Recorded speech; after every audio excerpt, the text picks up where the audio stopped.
ابھی تک بھی نظام انصاف کے چہرے پہ وہ داغ ہے. یہ بڑا داغ اور نیا داغ لگنے والا ہے, اور اس وقت اتنا شعور پبلک کا نہیں تھا اس حوالے سے کہ ٹرائل کیا ہوتا ہے. اب آپ لوگ جو ہے آپ نے سب دکھا دیا کہ ٹرائل کیا ہوتا ہے. اس لیے یہ جو کینگرو ٹرائل ہے اس کو بند کیا جائے اور براہ راست دکھایا جائے عمران خان کا ٹرائل.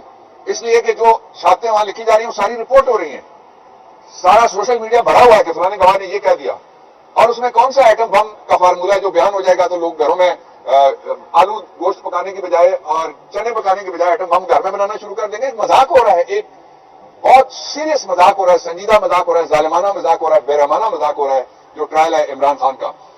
پاکستان تحریک انصاف ثابت ہو گیا ایک دفعہ پھر کہ سب سے بڑی پارٹی ہے.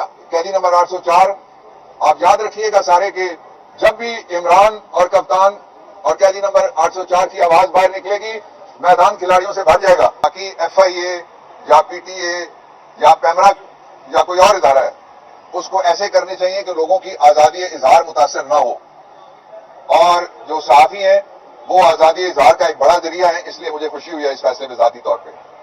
میں 3 باتیں آپ کے سامنے رکھنا چاہتا ہوں. پہلا یہ ہے کہ عمران خان کے خلاف جو اس وقت جیل کے اندر ٹرائل ہو رہا ہے وہ انٹرنیشنل ہیومن رائٹس ڈیکلریشن کی وائلیشن ہے, وہ European union human rights declaration کی وائلیشن ہے. اقوام متحدہ کی وہ جو ہم نے سائن کیے ہوئے ہیں ڈیکلریشنز ان کی وائلیشن ہے, اور سب سے بڑھ کے پاکستان کے آئین کے آرٹیکل 10A کی بھی وائلیشن ہے. میں مطالبہ کرتا ہوں کہ جو ریکارڈنگ ہوتی ہے اب سپریم کورٹ آف پاکستان میں سے بھٹو کیس اور ملٹری ٹرائل کورٹس کیس اور دوسرے کیسز جو ہے وہ براہ راست جا رہے ہیں, جو بڑا اچھا قدم ہے. میں مطالبہ کرتا ہوں عمران خان کا کیس اس کی پچھلی ریکارڈنگ بھی پبلک کی جائے تاکہ لوگوں کو پتہ چل سکے کہ کیا ہو رہا ہے. میں یہ بات آپ کو حیران کن شاید لگے کہ عمران خان جب ایویڈنس ریکارڈ ہو رہی ہوتی ہے, شاتیں لکھی جا رہی ہوتی ہیں, تھوڑی دیر کے لیے ان کو لایا جاتا ہے, پھر سیل میں بند کر دیا جاتا ہے اور ان کی غیر موجودگی میں ساری کارروائی ہو رہی ہے. پاکستان کے قانون کے اندر کسی کو وکیل کے حق سے محروم نہیں کیا جا سکتا. چوائس کا وکیل ہر ملزم کا حق ہے. آئین کے آرٹیکل 10 کو آپ اٹھا کے پڑھ لیجیے, اور یہ فنڈامنٹل رائٹ ہے وہ وائلیٹ ہوا ہے. اور اس وقت وہاں پہ کوئی ٹرائل نہیں ہو رہا, مرڈر آف اے ٹرائل ہو رہا ہے, خون کیا جا رہا ہے انصاف کا. دوسری بات یہ ہے جس شخص کے لیے یہ سارا کچھ ڈرامہ سٹیج کیا گیا تھا, جب وہ اسلام آباد ایئرپورٹ پہ اترا نواز شریف تو اس کو سفید جھنڈی دکھائی گئی تھی, اب اس کو لال جھنڈی مل گئی ہے. وہ کوئی وزیر اعظم وغیرہ نہیں بن رہا, نہ وہ ملک سنبھال سکتا ہے. وہ اپنے کاروبار کے علاوہ کچھ بھی نہیں سنبھال سکتا, وہ اپنے خاندان کے علاوہ کسی کو بھی نہیں سنبھال سکتا, اور اپنے مفادات کے علاوہ وہ کسی کے ساتھ بھی مخلص نہیں ہے. اور کوئی بند کمرے میں یا بند دیواروں کے اوپر یا بند پردے کے پیچھے کوئی فیصلہ قابل قبول نہیں ہوگا پاکستان کے لوگوں کے لیے. پاکستان کے لوگوں کو موقع دیا جائے, 5 سال میں ایک دفعہ موقع ملتا ہے, اور کوئی سرکاری ملازم بیوروکریسی یا جو 5 گورنمنٹ اسٹوڈیز بیٹھی ہوئی ہیں یہ بیٹھ کے یہ کہیں کہ اس کو ووٹ ڈالو, اس کو نہ ووٹ ڈالو, اس طرح سے ووٹ ڈالو, اس طرح سے الیکشن لڑو. لوگوں کو آزادی دینی چاہیے.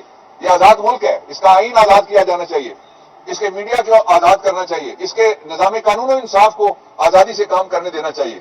اس لیے جو اس وقت جتنی بھی کوشش ہو رہی ہے وہ ایک کوشش ہے کہ 8 تاریخ سے پہلے عمران خان کے خلاف جس طرح سے پہلے ایک کینگرو کورٹ کے متاثر جج سے فیصلہ لیا گیا تھا اسی کا ریپلے کرنے کی کوشش کی جا رہی ہے. بیسیکلی یہ ذوالفقار علی بھٹو کے ساتھ جو ہوا تھا بطور وزیر اعظم کہ ایسے جرم میں سزا دی گئی جس کی کبھی 76 سال میں کسی دوسرے کو سزا نہیں ملی, نہ انڈیا میں, نہ پاکستان میں, نہ بنگلہ دیش میں, جہاں پہ آئی پی سی, بی پی سی اور پی پی سی پاکستان میں, پاکستان پینل کوڈ میں 109 میں کبھی کسی کو سزائے موت نہیں ہوئی. تو اس لیے ابھی تک بھی نظام انصاف کے چہرے پہ وہ داغ ہے. یہ بڑا داغ اور نیا داغ لگنے والا ہے, اور اس وقت اتنا شعور پبلک کا نہیں تھا اس حوالے سے کہ ٹرائل کیا ہوتا ہے. اب آپ لوگ جو ہے آپ نے سب دکھا دیا کہ ٹرائل کیا ہوتا ہے. اس لیے یہ جو کینگرو ٹرائل ہے اس کو بند کیا جائے اور براہ راست دکھایا جائے عمران خان کا ٹرائل.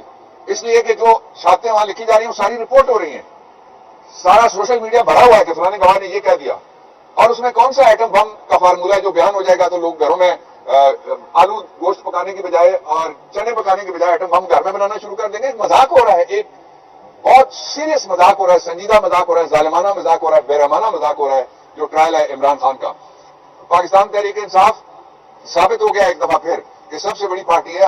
قیدی نمبر 804 آپ یاد رکھیے گا سارے کہ جب بھی عمران اور کپتان اور قیدی نمبر 804 کی آواز باہر نکلے گی میدان کھلاڑیوں سے بھر جائے گا. اور 8 تاریخ کو انشاءاللہ العزیز جو جیتے گا وہ صرف عمران خان کی پارٹی ہے, اس لیے کہ ہمارے جتنے تو امیدوار ہی کسی نے نہیں کھڑے کیے ہوئے. ایک ظلم اور ہو رہا ہے جس کی طرف میں آپ کی توجہ چاہتا ہوں وہ یہ ہے کہ تقریباً کئی 100% اضافہ کرنے کے بعد گیس کی قیمتوں میں 41% اضافہ کرنے کی سمری پھر بھیجی ہے.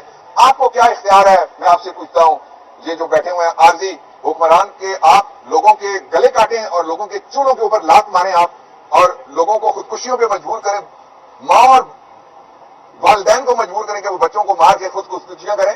گیس کا بل کس طرح سے کوئی 41% قبول کر سکتا ہے؟ اس لیے اس کو روکنا چاہیے، اور روکنے کا ایک ہی طریقہ ہے، وہ آزادانہ انتخابات کے ذریعے سے نئی قیادت سامنے آئے. یہ جو سڑا گلا بوسیدہ نظام ہے جس کے نیچے دھاندلی ہوتی ہے ہمیشہ، یہ نظام چلانے کی کوشش کی گئی تو پاکستان اس کو اب برداشت نہیں کر سکتا. ڈاکٹر صاحب، ایک تاثر دیا جا رہا ہے کہ 5 تاریخ تک سائبر کیس کا فیصلہ آنے کا امکان ہے، تو اگر فیصلہ آ جاتا ہے، اس میں سزا ہو جاتی ہے، تو تحریک انصاف کا لایا کیا ہوگا؟ مجھے یہ بتائیں، یہ تاثر کون دے رہا ہے؟ نجومی یا کوئی جج دے رہا ہے، یا کوئی وکیل دے رہا ہے، یا کوئی سرکاری وکیل دے رہا ہے؟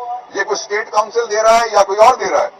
یہ جو تاثر ہے، یہی تو ظلم کی سب سے بڑی نشانی ہے کہ پہلے سے لوگ پیشن گوئیاں کرنا شروع ہوئے ہیں کہ یہ فیصلہ آئے گا. ایسا نہیں ہونا چاہیے.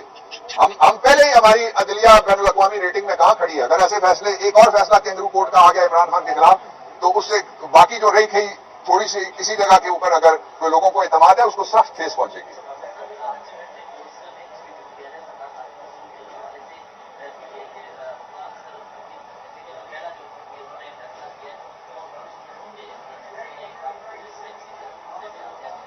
دیکھیے، جو پینڈنگ کیسز ہیں ان کے بارے میں یہ تو کہا جا سکتا ہے کہ وہ فیئر طریقے سے چلنے چاہیے.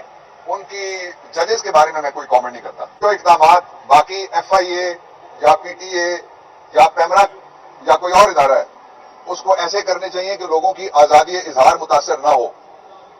اور جو صحافی ہیں وہ آزادی اظہار کا ایک بڑا ذریعہ ہے، اس لیے مجھے خوشی ہوئی ہے اس فیصلے پہ ذاتی طور پہ. میں 3 باتیں آپ کے سامنے رکھنا چاہتا ہوں. پہلا یہ ہے کہ عمران خان کے خلاف جو اس وقت جیل کے اندر ٹرائل ہو رہا ہے، وہ انٹرنیشنل ہیومن رائٹس ڈیکلریشن کی وائلیشن ہے، وہ European union human rights declaration کی وائلیشن ہے، اقوام متحدہ کی وہ جو ہم نے سائن کیے ہوئے ہیں ڈیکلریشنز، ان کی وائلیشن ہے، اور سب سے بڑھ کے پاکستان کے آئین کے آرٹیکل 10A کی بھی وائلیشن ہے. میں مطالبہ کرتا ہوں کہ جو ریکارڈنگ ہوتی ہے، اب سپریم کورٹ آف پاکستان میں سے بھٹو کیس اور ملٹری ٹرائل کورٹس کیس اور دوسرے کیسز جو ہے وہ براہ راست جا رہے ہیں، جو بڑا اچھا قدم ہے. میں مطالبہ کرتا ہوں عمران خان کا کیس، اس کی پچھلی ریکارڈنگ بھی پبلک کی جائے تاکہ لوگوں کو پتہ چل سکے کہ کیا ہو رہا ہے.